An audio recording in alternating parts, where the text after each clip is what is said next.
ബിസ്മില്ലാഹി റഹ്മാനി റഹീം. അൽഹംദുലില്ലാഹി റബ്ബിൽ ആലമീൻ.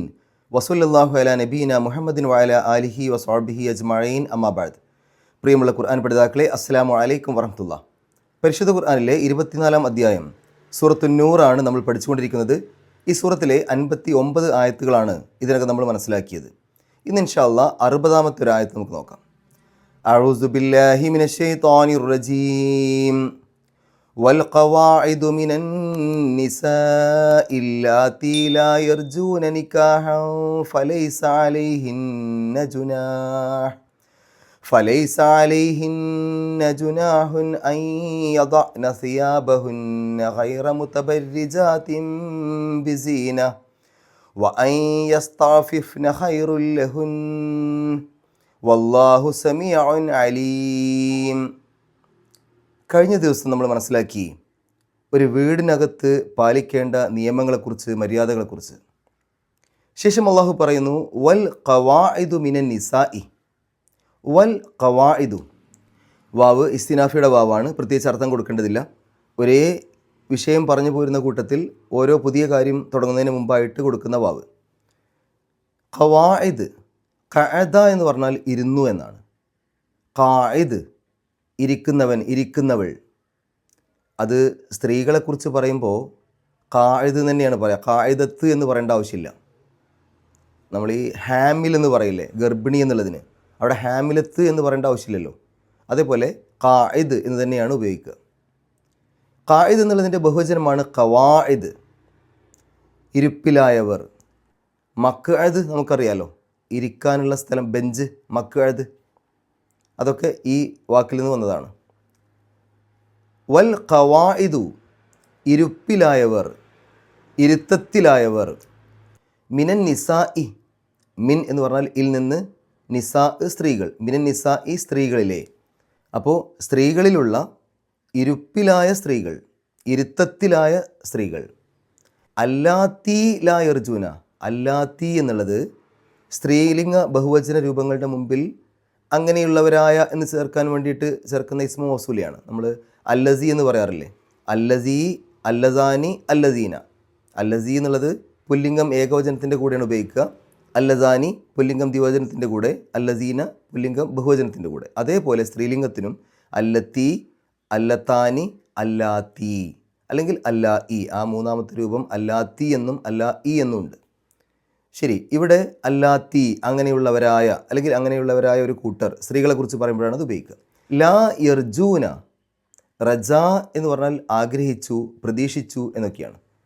യർജു, പ്രതീക്ഷിക്കും, പ്രതീക്ഷിക്കുന്നു, ആഗ്രഹിക്കും, ആഗ്രഹിക്കുന്നു. യർജൂന, അവർ പ്രതീക്ഷിക്കും, അവർ പ്രതീക്ഷിക്കുന്നു. ലാ യർജൂന, അവർ പ്രതീക്ഷിക്കുന്നില്ല.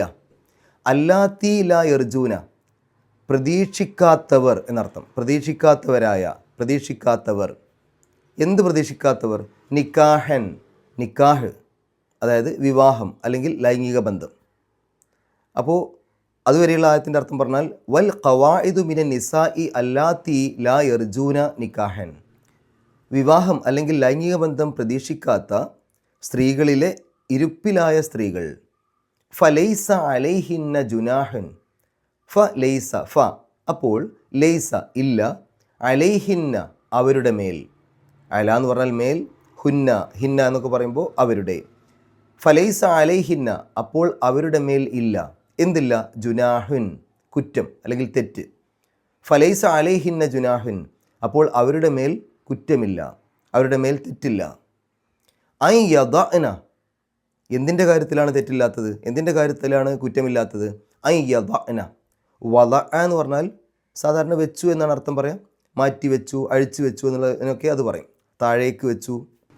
യദഅന എന്നുള്ളത് വദഅ എന്നുള്ളതിൻ്റെ മുദാരി ആയിട്ടുള്ള സ്ത്രീലിംഗ ബഹുവചന രൂപമാണ്. യദഅന, അവർ അഴിച്ചു വെക്കും, അവർ അഴിച്ചു വെക്കുന്നു. സ്ത്രീകളെക്കുറിച്ച് പറയുമ്പോഴാണ് അങ്ങനെ ഉപയോഗിക്കുക. അതിനു മുമ്പിൽ അൻ വരുമ്പോൾ ഐ യദഅന, അവർ അഴിച്ചു വെക്കുന്നത്, അവർ എടുത്തു വെക്കുന്നത് അല്ലെങ്കിൽ അവർ മാറ്റി വെക്കുന്നത്. എന്ത്? സിയാബഹുന്ന, സൗബ് എന്നുള്ളതിൻ്റെ ബഹുവചനമാണ് സിയാബ്. സൗബ് വസ്ത്രം, സിയാബ് വസ്ത്രങ്ങൾ. സിയാബഹുന്ന അവരുടെ വസ്ത്രങ്ങൾ. ഹുന്ന എന്ന് പറയുമ്പോൾ സ്ത്രീലിംഗ ബഹുവചന രൂപമാണ്, അവർ എന്നുള്ള രൂപത്തിൽ.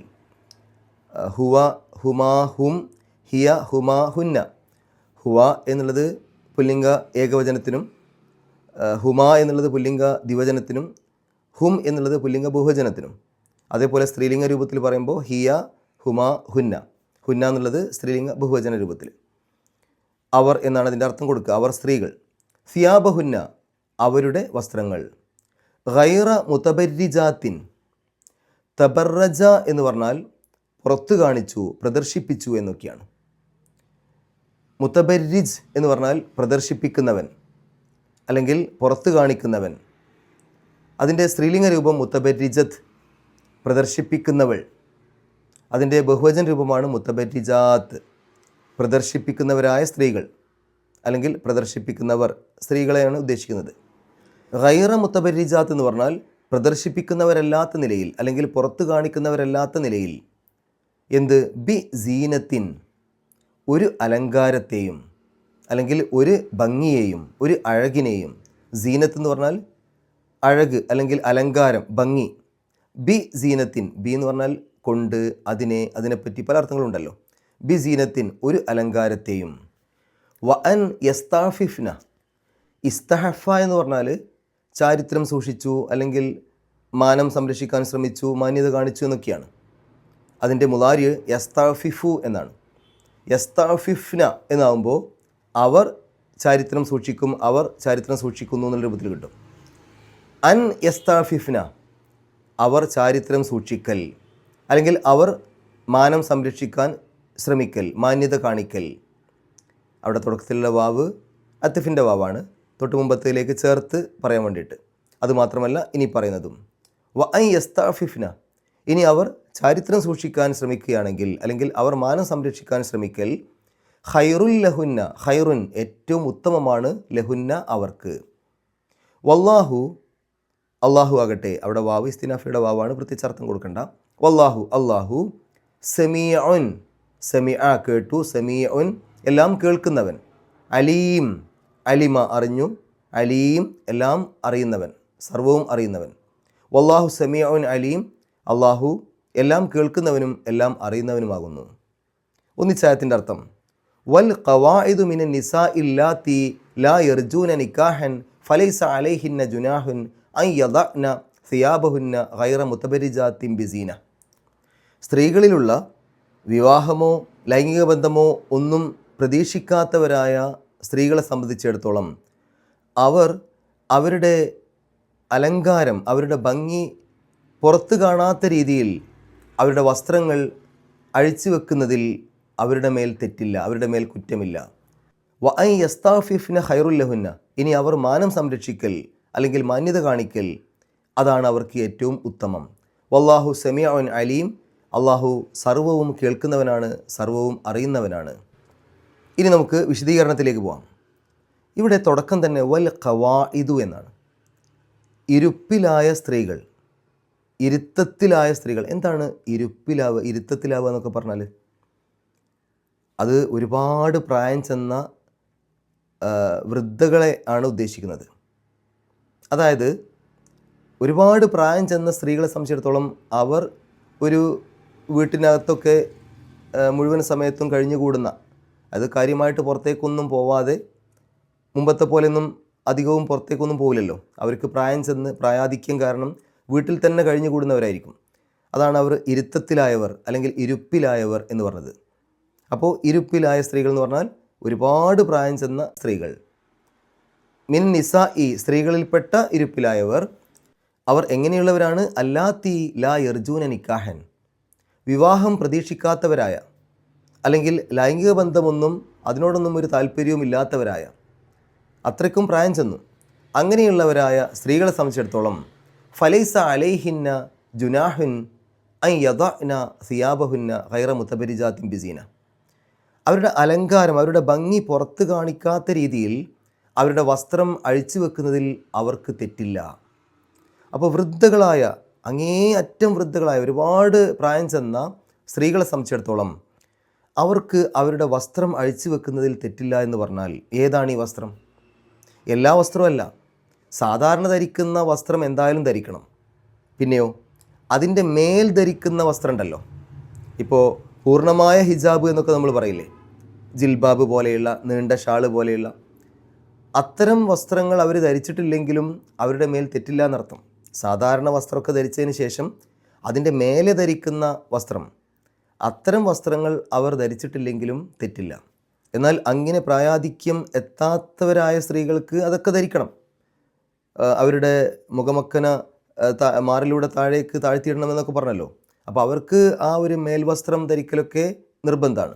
അതേസമയം ഇത്തരം ഒരുപാട് പ്രായം ചെന്ന സ്ത്രീകളെ സംബന്ധിച്ചിടത്തോളം അവർക്ക് സാധാരണ വസ്ത്രം ധരിച്ച് അതിൻ്റെ മേലെ ധരിക്കുന്ന മുഴുവനായിട്ടുള്ള ഹിജാബ് അത് അവർക്ക് ധരിച്ചിട്ടില്ലെങ്കിലും അവരുടെ മേൽ തെറ്റില്ല. അത് എന്തായിരിക്കണം ശ്രദ്ധിക്കാനുള്ള കാര്യം? ഗൈറ മുത്തബരിജാത്തിൻ ബിസീന. അവിടെ ആ മേൽവസ്ത്രം അഴിച്ചു വെക്കുക എന്ന് പറയുമ്പോൾ അലങ്കാരം പുറത്ത് കാണിക്കാത്ത രൂപത്തിലായിരിക്കണം അഴിച്ചു വെക്കുന്നത്. അത് അഴിച്ചു വെച്ചത് കൊണ്ട് അവരുടെ അലങ്കാരം പുറത്തേക്ക് കാണരുത്. എന്തെങ്കിലുമൊക്കെ ആഭരണങ്ങൾ ഇട്ടാൽ അത് പുറത്തേക്ക് കാണുന്ന രൂപത്തിലാവരുത്. അല്ലെങ്കിൽ മറ്റെന്തെങ്കിലുമൊക്കെ അവർ അണിഞ്ഞൊരുങ്ങിയിട്ടുണ്ടെങ്കിൽ അത് പുറത്തേക്ക് കാണുന്ന രൂപത്തിലേക്കാവരുത്. അവരുടെ മറ്റേതെങ്കിലും ഔറത്തിൻ്റെ ഭാഗം പുറത്തേക്ക് കാണുന്ന രൂപത്തിലാവരുത്. അവരുടെ ഭംഗി, അവരുടെ അലങ്കാരം അത് പുറത്ത് പ്രദർശിപ്പിക്കാത്ത രീതിയിലായിരിക്കണം അത് അഴിച്ചു വെക്കുന്നത്. ഇവിടെ നമ്മൾ ശ്രദ്ധിക്കേണ്ട ചില കാര്യങ്ങളുണ്ട്. പലപ്പോഴും നമ്മുടെ നാടുകളിലൊക്കെ എടുത്താൽ മനസ്സിലാക്കാൻ സാധിക്കും, ഒരുപാട് പ്രായം ചെല്ലുന്ന സമയത്താണ് ശരിക്കും ഇസ്ലാമികപരമായ രൂപത്തിലുള്ള വസ്ത്രം ധരിക്കുക. ഇവിടെ അള്ളാഹു പറയുന്നത് എന്താണ്? അങ്ങനെ ഒരുപാട് പ്രായമായി കഴിഞ്ഞാൽ ആ വസ്ത്രത്തിൻ്റെ കാര്യത്തിലൊക്കെ കുറച്ച് അളവുകൾ എടുക്കാം. അത് ആ രൂപത്തിൽ മുഴുവനായ ഹിജാബ് ഇല്ലെങ്കിലും പ്രശ്നമൊന്നുമില്ല, നിങ്ങളുടെ പേരിൽ കുറ്റമില്ല. പക്ഷേ കുറേ വല്യമ്മമാരൊക്കെ ആയിക്കഴിഞ്ഞാലാണ് പിന്നെ പൊതുവേ മുഴുവൻ ഭാഗവും കൃത്യമായിട്ട് മറച്ച് ഒരു മുടി പോലും പുറത്തേക്ക് കാണിക്കാത്ത രൂപത്തിൽ വളരെ ഇസ്ലാമികപരമായ രൂപത്തിൽ പലരും ജീവിക്കുക. അവിടെ നമ്മൾ ശ്രദ്ധിക്കേണ്ട ഒരു കാര്യം, അള്ളാഹു പറയുന്നത് അവർക്കൊരു ഇളവാണ്, അവർക്കൊരു പ്രയാസമില്ലാതിരിക്കാൻ വേണ്ടിയിട്ടാണ്. അങ്ങനൊരു പ്രയാസം, അതുകൊണ്ടൊരു പ്രയാസം അവർക്ക് ഇല്ലാതിരിക്കാനാണ് അള്ളാഹു ഇവിടെ ഒരു ഇളവ് പറയുന്നത്. എന്നിട്ട് അള്ളാഹു പറയുന്നുണ്ട് യസ്താഫിഫിന ഖൈറുല്ലഹുന്ന. ഇനി ആരെങ്കിലും മാന്യത കാണിക്കാൻ തീരുമാനിച്ചാൽ, അല്ലെങ്കിൽ ഇത് ഇത്രയും കാലം ധരിച്ചിരുന്ന പോലെ നല്ല രൂപത്തിൽ തന്നെ ആ ഒരു വാർദ്ധക്യകാലത്തും മുഴുവൻ മറച്ച് മേൽ വസ്ത്രമൊക്കെ ധരിച്ച് ആ രൂപത്തിൽ തന്നെ ജീവിക്കാൻ ഒരാൾ തീരുമാനിച്ചാൽ ഖൈറുല്ലഹുന്ന, അതവർക്ക് ഏറ്റവും ഉത്തമമാണ്, യാതൊരു സംശയമില്ല. അങ്ങനെ ഒരാൾ ജീവിച്ചിട്ടില്ലെങ്കിൽ അവരുടെ പേരിൽ കുറ്റമില്ല. പക്ഷേ ആ രൂപത്തിൽ പൂർണ്ണമായ ഹിജാബോടുകൂടി തന്നെ വാർദ്ധക്യകാലത്തും ഒരാൾ ജീവിച്ചാൽ ഖൈറുല്ലഹുന്ന, അതവർക്ക് ഏറ്റവും ഉത്തമമാണ്. അതും നമുക്കറിയാം, വൃദ്ധകളായ സ്ത്രീകൾക്ക് നേരെ പോലും അക്രമങ്ങൾ വരുന്നത് നമ്മൾ കേൾക്കുന്നുണ്ട്. അപ്പോൾ അതുപോലും ഇല്ലാതാവും ആ രൂപത്തിൽ വസ്ത്രം ധരിച്ചാൽ. ഇനി അവർക്ക് പ്രയാസമുണ്ടെങ്കിൽ ആ തരത്തിൽ വസ്ത്രം ഒഴിവാക്കിയാൽ അവരുടെ പേരിൽ തെറ്റില്ല. അപ്പോൾ അത് അവർക്കൊരു ഇളവ് കൊടുക്കുകയാണ്. പക്ഷെ നമുക്കറിയാം, പലപ്പോഴും നമ്മുടെ നാടുകളിലൊക്കെ ഒരു വല്യമ്മയും ഒരു മകളും ഒരു പേരക്കുട്ടിയൊക്കെ നടന്നു പോവുകയാണെങ്കിൽ അതിൽ വല്യമ്മയായിരിക്കും മിക്കവാറും ഏറ്റവും നല്ല ഇസ്ലാമിക രീതിയിൽ വസ്ത്രം ധരിച്ചിട്ടുണ്ടാവുക. മറ്റുള്ളവർ അത്രത്തോളം ഒരു പക്ഷേ ഇസ്ലാമിക ആവണമെന്നില്ല, ഫാഷൻ്റെ പിന്നാലെ പോവുക, ശരിക്ക് ഇസ്ലാമികപരമല്ലാത്ത രൂപത്തിലുള്ള ശരീരത്തോട് ഒട്ടി നിൽക്കുന്ന തരത്തിലുള്ള വസ്ത്രങ്ങൾ ധരിക്കുക, പുതിയ ഫാഷനാണ്, പുതിയ ട്രെൻഡാണ് എന്നൊക്കെ പറഞ്ഞുകൊണ്ട് ഇസ്ലാമികമല്ലാത്ത രൂപത്തിലുള്ള വസ്ത്രങ്ങൾ ധരിക്കാൻ ആളുകൾ തയ്യാറാകുന്നു. പലപ്പോഴും ആളുകൾ എന്താ ചെയ്യുക, ചെറിയ കുട്ടികൾ ഒരു പർദ്ദയോ മറ്റൊക്കെ ധരിക്കുകയാണെങ്കിൽ അവരെ നിരുത്സാഹപ്പെടുത്തുകയാണ് പലരും ചെയ്യുന്നത്. നീ ഇപ്പോഴേ വല്യമ്മയായോ എന്നൊക്കെ ചോദിക്കുക. ഇപ്പോൾ ഒരു കുട്ടി കല്യാണത്തിനൊക്കെ മുതിർന്നവരുടെ കൂടെ പോകാൻ വേണ്ടിയിട്ട് ഡ്രസ്സ് മാറ്റുന്ന സമയത്ത് ഞാനിന്ന് പർദ്ദയാണ് ഇടുന്നത് എന്നൊരു ചെറിയ കുട്ടി പറഞ്ഞാൽ പൊതുവേ മുതിർന്ന ആളുകൾ അതിനെ നിരുത്സാഹപ്പെടുത്തുകയാണ്. അങ്ങനെയാണെങ്കിൽ ഞങ്ങളുടെ കൂടെ കല്യാണത്തിന് പോരണ്ട, ആ പർദ്ദയൊന്നും ഇട്ടുകൊണ്ട് പോരണ്ട എന്നാണ് പറയുക. പർദ്ദ ഇട്ടാൽ നിന്നെ കാണുമ്പോൾ നല്ല ഭംഗിയുണ്ട്, പർദ്ദ ഇടുമ്പോൾ നിനക്കത് നന്നായിട്ട് ചേരുന്നുണ്ട് എന്ന് പറഞ്ഞ് പ്രോത്സാഹിപ്പിക്കല്ലേ നമ്മൾ വേണ്ടത്. ഇത് ചെറിയ കുട്ടികളാകുന്ന സമയത്ത് തന്നെ അവർക്ക് ഒരു ഇസ്ലാമിക വസ്ത്രത്തോടൊരു താല്പര്യം വന്നു കഴിഞ്ഞാൽ അതിനെ നിരുത്സാഹപ്പെടുത്തുന്ന അവസ്ഥ. നീ ഇപ്പോഴേ ഒരു പ്രായം ചെന്ന ആളായി, നീ ഇപ്പോഴേ ഒരു വല്യമ്മയായി, വല്യമ്മമാരൊക്കെയാണ് പർദ്ദ ഇടുക, അല്ലെങ്കിൽ വല്യമ്മമാരൊക്കെയാണ് ഈ രൂപത്തിൽ മുഴുവൻ ഭാഗവും മറച്ചിട്ട് നടക്കുക എന്ന ഒരു ചിന്താഗതി നമ്മൾ കുട്ടികളിലേക്ക് കൊടുക്കുകയാണ് ചെയ്യുന്നത്. അപ്പോൾ ഇവിടെ നമ്മൾ ശ്രദ്ധിക്കേണ്ട ഒരു കാര്യം, ചെറിയ കുട്ടികൾക്ക് അത്തരം മേഖലകളിൽ ഒരു പ്രോത്സാഹനം കൊടുക്കണം. അവരത് തന്നെ ഇട്ട് നടക്കണം എന്നല്ല ഞാൻ ഉദ്ദേശിച്ചത്. അവർ ആ രൂപത്തിലുള്ള വസ്ത്രം ധരിക്കുമ്പോൾ അതിനൊരു പ്രോത്സാഹനം കൊടുക്കുക. ഇപ്പോൾ നിന്നെ കാണാൻ നല്ല ഭംഗിയുണ്ട്, ഇത് നിനക്ക് നന്നായിട്ട് ചേരുമെന്നൊക്കെ പറയുമ്പോൾ ആ കുട്ടിക്ക് അതിനോടൊരു ഇഷ്ടം വരും. സാവകാശം ആ കുട്ടിയുടെ ഭാവി ജീവിതത്തിൽ, ആ കുട്ടി കുറച്ച് മുതിർന്ന കുട്ടിയാകുന്ന സമയത്തൊക്കെ അത് ധരിക്കാൻ കൂടുതൽ കുട്ടി താല്പര്യം കാണിക്കും. അതിനോടൊരു പ്രത്യേകിച്ചൊരു ബുദ്ധിമുട്ടൊന്നും തോന്നില്ല.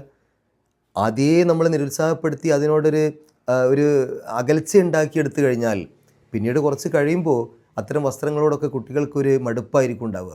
അതുകൊണ്ട് കുട്ടികളെ വളർത്തുന്ന സമയത്തും ഈ കാര്യത്തിൽ നമ്മൾ ഏറെ ശ്രദ്ധിക്കേണ്ടതുണ്ട്. ഇവിടെ നോക്കൂ നിങ്ങൾ, വൃദ്ധകളായിട്ട് പോലും അവരുടെ ഭംഗി, അവരുടെ അലങ്കാരം പുറത്ത് കാണിക്കാത്ത രീതിയിലാണ് അവർക്ക് വസ്ത്രം അഴിച്ചു വെക്കാൻ അള്ളാഹു അനുവാദം നൽകിയിട്ടുള്ളൂ. പക്ഷേ പലപ്പോഴും അലങ്കാരം പുറത്ത് കാണിക്കാൻ വേണ്ടിയിട്ടാണ്, ഭംഗി പുറത്ത് കാണിക്കാൻ വേണ്ടിയിട്ടാണ് പലരും ശ്രമിക്കുന്നത്. പല ചെറുപ്പക്കാരും ഒക്കെ ശ്രമിക്കുന്നത് അവരുടെ ഭംഗി പുറത്തേക്ക് ആളുകൾ കാണാൻ വേണ്ടിയിട്ടാണ്. അതിനുവേണ്ടി കൂടുതൽ മേക്കപ്പ് ഇടുന്നു, അതിനുവേണ്ടി കൂടുതൽ ആ തരത്തിൽ അണിഞ്ഞൊരുങ്ങുന്നു, അവരുടെ ആഭരണങ്ങളും മറ്റൊക്കെ ആളുകൾ കാണാൻ വേണ്ടി പ്രദർശിപ്പിക്കുന്നു. ഇവിടെ അള്ളാഹു വൃദ്ധകൾക്ക് പോലും അതിന് അനുവാദം നൽകിയിട്ടില്ല. അവരുടെ ഭംഗി അല്ലെങ്കിൽ അവരുടെ ആ തരത്തിൽ മേക്കപ്പ് ഇടലോ അല്ലെങ്കിൽ ആ തരത്തിൽ അവരുടെ ആഭരണങ്ങൾ പുറത്തേക്ക് കാണിച്ച് നടക്കലോ, ഇതൊന്നും വൃദ്ധകൾക്ക് പോലും ആ തരത്തിൽ അനുവാദം നൽകിയിട്ടില്ല. കാരണം ആ തരത്തിൽ അണിഞ്ഞൊരുങ്ങിയാൽ, ആ തരത്തിൽ മറ്റുള്ളവർക്ക് ആകർഷണം ഉണ്ടാക്കുന്ന രൂപത്തിൽ നടന്നാൽ അത് പ്രശ്നങ്ങൾക്ക് കാരണമാവും. പുരുഷൻ്റെ മനഃശാസ്ത്രവും സ്ത്രീകളുടെ മനഃശാസ്ത്രവും രണ്ടാണ്. നമുക്കറിയാം, ഇത്തരം വസ്ത്രധാരണ രീതികൾ കൊണ്ട് ഒരുപാട് അപകടങ്ങൾ സ്ത്രീകൾക്ക് വരുന്നുണ്ട്. അങ്ങനെയൊന്നും അല്ലാത്ത രൂപത്തിൽ നല്ല രീതിയിൽ വസ്ത്രം ധരിച്ചാൽ പോലും പ്രയാസങ്ങൾ, അപകടങ്ങൾ സ്ത്രീകൾക്ക് വരുന്നൊരു കാലഘട്ടമാണ്. അപ്പോൾ വസ്ത്രധാരണ രീതി മോശമാണെങ്കിലുള്ളൊരവസ്ഥ ചിന്തിക്കാൻ പോലും പറ്റില്ല. കാരണം വസ്ത്രധാരണ രീതി നല്ല രൂപത്തിലാണെങ്കിൽ അപകടങ്ങൾ കുറയും. പറ്റേ ഒഴിവാകുന്നല്ല പറയുന്നത്, അത് നല്ലൊരു ശതമാനം കുറയും. അതുകൊണ്ട് ആ രൂപത്തിൽ വസ്ത്രം ധരിക്കണം എന്നുള്ളത് നമുക്ക് തന്നെ ചിന്തിച്ചാൽ മനസ്സിലാവും. മറ്റൊരു കാര്യം, ഇത് അള്ളാഹുവിൻ്റെ കൽപ്പനയാണ്. അവിടെ അള്ളാഹു എന്താണോ കൽപ്പിച്ചത് അത് അംഗീകരിക്കാൻ നമ്മൾ തയ്യാറാവണം. നമുക്കൊക്കെ അനുഭവം ഉണ്ടാവും, ഒരുപാട് പ്രായം ചെന്ന സ്ത്രീകൾ രോഗശയ്യയിലാകുന്ന സമയത്ത് നമ്മൾ അവരെ കാണാൻ ചെല്ലുന്ന സമയത്ത് അവർക്കൊരുപാട് പ്രായമുണ്ട്, രോഗശയ്യയിൽ കിടക്കുകയാണ്. എന്നാൽ പോലും പുറത്തുനിന്നൊരാൾ കാണാൻ ചെല്ലുന്ന സമയത്ത് ആ വീട്ടുകാരെ വിളിച്ച് ആദ്യം ഒന്ന് അവരുടെ തട്ടൊക്കെ ഒന്ന് ശരിയാക്കി, മുടിയൊക്കെ ഒന്ന് അതിനകത്തേക്ക് ആക്കിയിട്ടേ അവർ നമ്മൾ അതിനകത്തേക്ക് അവരുടെ അടുത്തേക്ക് കൊണ്ടുപോകുന്നുള്ളൂ. അവർക്ക് അത്രയും ശ്രദ്ധയാണ്. ഒരു മുടി പോലും പുറത്തേക്ക് കാണാത്ത രൂപത്തിലൊക്കെ ആയിരിക്കും അവരുടെ മക്കന വീട്ടുകാരെ വിളിച്ച് അതൊക്കെ ഒന്ന് ശരിയാക്കി കൊടുക്കാൻ പറയും ആദ്യം. എന്നിട്ടാണ് നമ്മൾ ആ റൂമിലേക്ക് അവർ കിടക്കുന്നിടത്തേക്ക് ചെന്ന് അവരെ കാണുന്നത്. അപ്പോൾ അത്രയധികം ശ്രദ്ധ പ്രായം ചെന്ന ആളുകൾ പാലിക്കുന്നുണ്ട്. ശരിക്ക് അത്രയും ശ്രദ്ധ കാണിക്കേണ്ടത് ആ രൂപത്തിൽ പ്രായം എത്താത്തവരാണ്. പലപ്പോഴും ഇസ്ലാമിൻ്റെ വിമർശകർ പറയുന്നൊരു കാര്യം സ്ത്രീകളുടെ വസ്ത്രധാരണ രീതിയെക്കുറിച്ചാണ്. അവരെ ഒരു പർദ്ദയുടെ ഉള്ളിലാക്കി എന്നുള്ള രൂപത്തിലൊക്കെ പറയാറുണ്ട്. കൃത്യമായി ഇസ്ലാമിക വിദ്യാഭ്യാസം ലഭിക്കാത്ത നമ്മുടെ ചെറിയ മക്കളും അവർ കോളേജുകളിലും സ്കൂളുകളിലൊക്കെ പഠിക്കുന്ന സമയത്ത് അവരും പറയുന്നത് നമ്മൾ കേൾക്കുന്നുണ്ട്. ഇസ്ലാമിൻ്റെ വസ്ത്രധാരണ രീതി എനിക്കിഷ്ടമല്ല എന്നൊക്കെ പറയുന്നവരുണ്ട്. ഇത് ഓരോരുത്തരുടെയും ഇഷ്ടത്തിനനുസരിച്ചുണ്ടാക്കിയതല്ല. ഇത് സൃഷ്ടാവ് നൽകിയ നിയമമാണ്. അത് ആ സൃഷ്ടാവിനെ തിരിച്ചറിയുന്ന ആളുകൾക്കേ അത് അംഗീകരിക്കാൻ ഒരു പ്രയാസമില്ലാതിരിക്കുള്ളൂ. ഇതെൻ്റെ സൃഷ്ടാവ് എന്നോട് പറഞ്ഞതാണ്, എൻ്റെ ജീവിതം ഇവിടെയല്ല പ്രധാനപ്പെട്ടത്, എനിക്ക് നാളെ മരണമുണ്ട്, ആ മരിച്ചതിന് ശേഷമാണ് എൻ്റെ യഥാർത്ഥ ജീവിതം, അവിടെ എത്തുമ്പോൾ എനിക്ക് സ്വർഗം ലഭിക്കണം, എൻ്റെ സൃഷ്ടാവ് എന്നോട് എന്താണോ പറഞ്ഞത് അത് ഞാൻ അംഗീകരിക്കും, ഈ ലോകത്തുള്ള എൻ്റെ സുഖങ്ങളും എൻ്റെ സൗകര്യങ്ങളും ഒന്നുമല്ല എനിക്ക് പ്രധാനം, അതുകൊണ്ട് എൻ്റെ റബ്ബ് എന്നോട് എന്ത് പറഞ്ഞോ അത് ഞാൻ അംഗീകരിക്കാൻ തയ്യാറാകും. ഇതായിരിക്കും റബ്ബിനെ കൃത്യമായിട്ട് മനസ്സിലാക്കിയ ഒരു കുട്ടിയുടെ അല്ലെങ്കിൽ ഒരാളുടെ മറുപടി. അതല്ല എങ്കിൽ ഈ ലോകത്ത് ജീവിക്കുമ്പോൾ കൂടെ ജീവിക്കുന്ന മറ്റുള്ള കുട്ടികളുടെയൊക്കെ വസ്ത്രധാരണ രീതി കണ്ടിട്ട് അതാണ് കൂടുതൽ ഭംഗി എന്നൊക്കെ തോന്നുന്നവരുണ്ടാവും. എന്നിട്ട് ഇസ്ലാമിൻ്റെ വസ്ത്രധാരണ രീതിയെ കുറ്റം പറയുന്നവരുണ്ടാവും. ഇസ്ലാം ശരിക്ക് സ്ത്രീകൾക്ക് ഒരു പ്രൊട്ടക്ഷൻ കൊടുക്കുകയാണ്, സ്ത്രീകൾക്ക് കൂടുതലൊരു മാന്യത കൊടുക്കുകയാണ്, സ്ത്രീകൾക്ക് സംരക്ഷണമാണ് കൊടുക്കുന്നത്. നമുക്കറിയാം, വില കൂടിയ സാധനങ്ങൾ കുറച്ചും കൂടി ഒരു സംരക്ഷണത്തിലാണ് ഉണ്ടാവുക.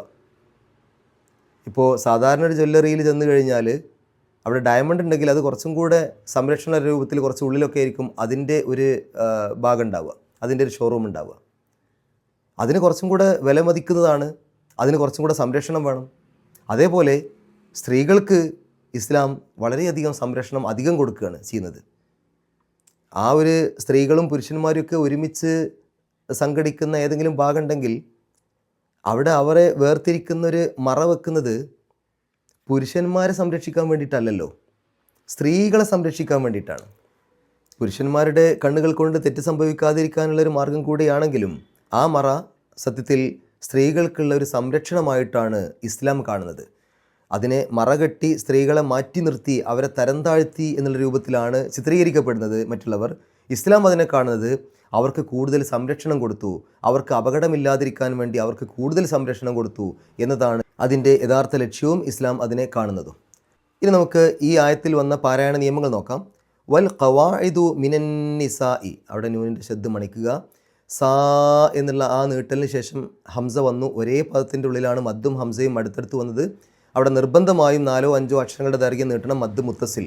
അപ്പോൾ മിനൻ നിസാഇ അല്ലാത്തി ലാ യർജൂന നിക്കാഹൻ, അവിടെ തെൻവീന് വന്നു. ശേഷം ഫ ആണ്. ഫാഇൻ്റെ മുമ്പ് തെൻവീന് വരുമ്പോൾ ആ തെൻവീനിനെ ഇഖ്ഫാ ചെയ്യുക, മറച്ചു വെച്ചുകൊണ്ട് മണിക്കുക, അവ്യക്തമാക്കി മണിക്കുക. അപ്പോൾ നിക്കാഹ ഫലൈസ, നിക്കാഹ ഫലൈസ, ഫലൈസ അലൈഹിന്ന നൂനിൻ്റെ ശബ്ദ മണിക്കുക. ജുനാഹുൻ, അവിടെ തെൻവീന് വന്നു. ശേഷം ഹംസയാണ്.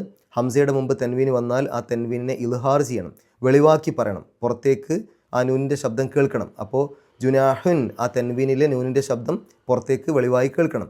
ജുനാഹുൻ ഐ യദഅന, യാഇൻ്റെ മുമ്പ് സുക്കൂനുള്ള നൂന് വന്നു. ആ സുക്കൂനുള്ള നൂനിനെ യായിലേക്ക് ലയിപ്പിക്കുക, മണിക്കുക. ഇദ്ഗാം ബിഗുന്ന ഐ യദഅന. സിയാബഹുന്ന നൂനിൻ്റെ ശബ്ദം മണിക്കുക. ഗൈറ മുതബരിജാത്തിൻ, അവിടെ റാഇന് കസ്ർ രി എന്നുള്ള ഉച്ചാരണം കൊടുക്കുക. മുതബരിജാത്തിൻ എന്നുള്ളതിൻ്റെ അവസാനത്തിൽ തെൻവീന് ശേഷം ബാ ആണ്. ബാഇൻ്റെ മുമ്പ് തെൻവീന് വന്നാൽ ആ തെൻവീനിലെ നൂനിൻ്റെ ശബ്ദത്തെ മീമിൻ്റെ ശബ്ദമാക്കി മാറ്റണം. ഇഖ്ലാബ് എന്നാണ് നിയമത്തിൻ്റെ പേര്. അപ്പോൾ മുതബരിജാത്തിൻ എന്ന് പറയില്ല, മുതബരിജാത്തിൻ ബി, സാവകാശം മീമിലേക്ക് പോവാം. മുതബരിജാത്തിൻ ബിസീന, അവിടെ ഒരു സിലി കാണാം. പാരായണം നിർത്താം, നിർത്താതെയും ഓതാം. നിർത്താതെ ഓതാൻ കഴിയുമെങ്കിൽ അങ്ങനെ ഓതലാണ് നല്ലത്. നിർത്തുകയാണെങ്കിൽ സീനത്തിൻ എന്നുള്ളതിൻ്റെ അവസാനത്തെ താ ഹാ ആക്കിയിട്ട് അതിന് സുക്കൂൻ കൊടുക്കുക. അപ്പോൾ സീന എന്നാ പറയുക, സീന, സീനത്ത് എന്നല്ല, സീന എന്ന് പറഞ്ഞിട്ടാണ് നിർത്തുക. നിർത്താതെ ഓതുകയാണെങ്കിൽ ആ തെൻവീനെ, സീനത്തിൻ എന്നുള്ളതിലെ തെൻവീനെ പരിഗണിക്കണം. ശേഷം വാവാണ്. അപ്പോൾ ആ തെൻവീനിനെ വാവിലേക്ക് ലയിപ്പിക്കുക, മണിക്കുക. ഇദ്ഗാം ബിഗുന്ന സീനത്യം വ, സീനത്യം വ. വ ഐ യസ്തഅഫിഫ്ന, അവിടെ യാഇൻ്റെ മുമ്പ് സുക്കൂൻ നൂന് വന്നു. ആ നൂനിനെ യായിലേക്ക് ലയിപ്പിക്കുക, മണിക്കുക. ഇദ്ഗാം ബിഗുന്ന വ ഐ യസ്തഅഫിഫ്ന. ഖൈറുൽ ലഹുന്ന, ഖൈറുൻ അതിൻ്റെ അവസാനത്തിൽ തെൻവീന് ശേഷം ലാമാണ്. ലാമിൻ്റെ മുമ്പ് തെൻവീന് വന്നാൽ ആ തെൻവീനിനെ പൂർണ്ണമായിട്ടും ലാമിലേക്ക് ലയിപ്പിക്കുക, മണിക്കാനേ പാടില്ല. ഇദ്ഗാം ബിലാ ഹുന്ന അല്ലെങ്കിൽ ഇദ്ഗാം ബിഗൈരി ഹുന്ന. അപ്പോൾ ഖൈറുൽ ലഹുന്ന, അവിടെ ലഹുന്ന എന്ന് കഴിഞ്ഞിട്ടൊരു ഖിലി കാണാം. പാരായണം നിർത്താം, നിർത്താതെ മോതാം. നിർത്തലാണ് ഏറ്റവും നല്ലത്. നിർത്തുമ്പോൾ ലഹുൻ, ആ ഷദ്ദുള്ള നൂന് 2 നൂനുകളാണല്ലോ. അപ്പോൾ ആ 2 നൂനിനും സുക്കൂനുള്ള രൂപത്തിലാണ് വരിക. അപ്പോൾ ലഹുൻ ഒരല്പം നീട്ടിയിട്ടാണ് അവിടെ നിർത്തുക. നിർത്താതെ ഓതുകയാണെങ്കിൽ ലഹുന്ന, അവിടെ ആ ഷദ്ദുള്ള നൂനിനെ മണിച്ചിട്ട് ഓതുക. വല്ലാഹു സമീഉൻ അലീം, സമീഉൻ എന്നുള്ളതിൻ്റെ അവസാനത്തിൽ തെൻവീന് ശേഷം ഐനാണ്. ഐനിൻ്റെ മുമ്പ് തെൻവീന് വന്നാൽ ഇൽഹാറാണ് നിയമം, വെളിവാക്കി പറയണം. അപ്പോൾ സമീഉൻ, ഉൻ എൻ എന്നുള്ള ശബ്ദം പുറത്തേക്ക് കേൾക്കും. അലീം, അവസാനത്തെ മീമിന് സുക്കൂന്, തൊട്ട് മുമ്പുള്ള നീട്ടിൽ 6 ഹർക്കത്തിൻ്റെ ദൈർഘ്യം വരെ ആവാം. നമുക്ക് ഈ ആയത്തൊന്ന് പാരായണം ചെയ്യാം, ശേഷം ഗ്രാമർ നോക്കാം. അഊസു ബില്ലാഹി മിനശ് ശൈത്വാനിർ റജീം. വൽ ഖവാഇദു മിനൻ നിസാഇ അല്ലാത്തി ലാ യർജൂന നികാഹൻ ഫലൈസ അലൈഹിന്ന ജുനാഹുൻ അൻ യദഅന സിയാബഹുന്ന ഗൈറ മുതബർരിജാത്തിൻ ബിസീന വഅൻ യസ്തഅഫിഫ്ന ഖൈറുൽ ലഹുൻ വല്ലാഹു സമീഉൻ അലീം. ഗ്രാമർ നോക്കുകയാണെങ്കിൽ വൽ ഖവാഇദു മിനൻ നിസാഇ, മിൻ എന്നുള്ളത് ഹർഫ് ജറാണ്. മിന്നിന് ശേഷം വരുന്ന ഇസ്മുകൾക്ക് ജറ് കിട്ടും. സാധാരണ കസ്റുണ്ടോ കസ്ർ തൻവീനുണ്ടോ, അതുകൊണ്ടാണ് നിസാഇ അവസാനത്തിൽ കസ്റിട്ട് എഴുതിയത്. അല്ലാത്തി ലാ യർജൂന, പ്രതീക്ഷിക്കാത്തവരായ, എന്ത് പ്രതീക്ഷിക്കാത്തവർ, നിക്കാഹൻ, നിക്കാഹിനെ. അപ്പോൾ അത് നിക്കാഹ് എന്നുള്ള പദം മഫ്ഊലുൻ ബിഹിയാണ്, ഒബ്ജക്റ്റാണ്, കർമാണ്. അതുകൊണ്ടാണ് അതിന് നെസ്ബ് കിട്ടിയത്. മഫ്ഊലുൻ ബിഹിക്ക് എപ്പോഴും ഇറാബ് നെസ്ബായിരിക്കണം. സാധാരണഗതിയിൽ ഫത്തഹ് കൊണ്ടോ ഫത്തഹ് തൻവീന് കൊണ്ടോ ആണ് സൂചിപ്പിക്കുക. ഇവിടെ ഫത്തഹ് തൻവീന് കൊണ്ട് അത് സൂചിപ്പിച്ചിട്ടുണ്ട്. ഫലൈസ അലൈഹിന്ന ജുനാഹുൻ ഐ യദഅന സിയാബഹുന്ന, ഐ യദഅന, അൻ, ലൻ, ഇസൻ, കൈ പോലെയുള്ള പദങ്ങൾ വന്നാൽ അതിന് ശേഷം വരുന്ന മുളാരിയായിട്ടുള്ള ക്രിയകൾക്ക് നെസ്ബ് കിട്ടും. ഇവിടെ യദഅന എന്നുള്ളതിൻ്റെ അവസാനത്തെ നൂനിൻ്റെ ആ ഒരു ഫത്തഹ് അൻ വന്നതുകൊണ്ട് കിട്ടിയതല്ല. അവിടെ യദഅന തന്നെയാണ് ആ പദം. സ്ത്രീലിംഗ ബഹുവചന രൂപത്തിലുള്ള മുളാരിയായിട്ടുള്ള ക്രിയ യദഅന എന്നാണ്. അതിന് നെസ്ബിൻ്റെ സ്ഥാനത്താണെന്ന് പറയാം. അത് അൻ വന്നപ്പോൾ അതിന് ശേഷം വന്നതായതുകൊണ്ട് നെസ്ബിൻ്റെ സ്ഥാനത്താണ് അതെന്ന് പറയാം. അൻ വരുമ്പോഴും അൻ വരാത്തപ്പോഴും യദഅന എന്നുള്ളത് അങ്ങനെ തന്നെയാണ് എഴുതുക. അപ്പോൾ അന്നിന് ശേഷമായതുകൊണ്ട് അത് നെസ്ബിൻ്റെ സ്ഥാനത്താണ് നമുക്ക് പറയാൻ പറ്റും. ഇനി എന്ത് അഴിച്ചു വെക്കുന്ന കാര്യമാണ്? സിയാബഹുന്ന, സിയാബ വസ്ത്രങ്ങളെ. അത് മഫ്ഊലുൻ ബിഹിയാണ്, ഒബ്ജക്റ്റാണ്, കർമ്മമാണ്. അതുകൊണ്ട് അതിന് നെസ്ബ് കിട്ടണം. ആ നെസ്ബിനെ സൂചിപ്പിക്കാനാണ് സിയാബ അവസാനത്തിൽ ഫതഹ് എഴുതിയത്.